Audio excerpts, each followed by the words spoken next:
Usembut Menteri Rang Bak Kejelau ba Preston Tensong ula ong ba ka yeng ka syari lani ka High Court jong ka Meghalaya. Ka klem pendam ni pensange satya ya ka Memorandum of Understanding lani ka MOU baladei banya soy hapdeng ka Meghalaya bat ka Assam ha ka bayadei ba ka jingpen bay ya upod usam hakin riu tadi kijaka ha ka kela ka baningkong lani ha ka first phase. Kalong takan ni ngimdei ban sutu bakla. Kani ka phase 1 ka binglaya sign ya ka MOU ka High Court ka claim scrap ka claim stay ya kata. Mereka ong wat patung yo uput saudong. Te uput saudong ngir ngi patle kata namar benta ka agreement kelong hapedeng ke government of Meghalaya, government of Assam, bat kum ke government of India.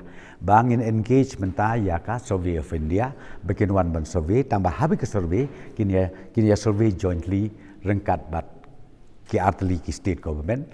Bat kum juk rukat kum gatuka MOU kabingla sign kabingla indicate kata kajaka ka hapsyata kata kajaka ka hapsyata tang malong yakin ni detail bro komopi on the ground ni kalong haduk bandar survey daka survey of India te hadin jong kata lala banyak penbej ya kajing thungput te kajing kren na kaliang ka honorable high court kalong ba wat pat thungput habang wat pat thungput kabamut ngiru ko survey ngindang le empat le ka survey te kamut isakut suade tangi itai bentah.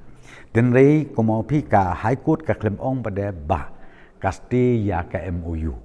Ya ka MOU umdei bagaste ya ka biasanya pedeng ke government of Assam ke government of Meghalaya. Dan rei ka ong ba ya ka jing thungput. Namar ki isu ya thungput kampan mi adu menta. Ngirung impat ya kren ke thungput, ngi kren syua ba ka haple syua ka survey of India.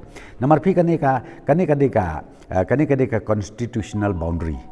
Ngihap change ru ia ka map jong ka Meghalaya, ngihap change ru ia ka map jong ka Assam.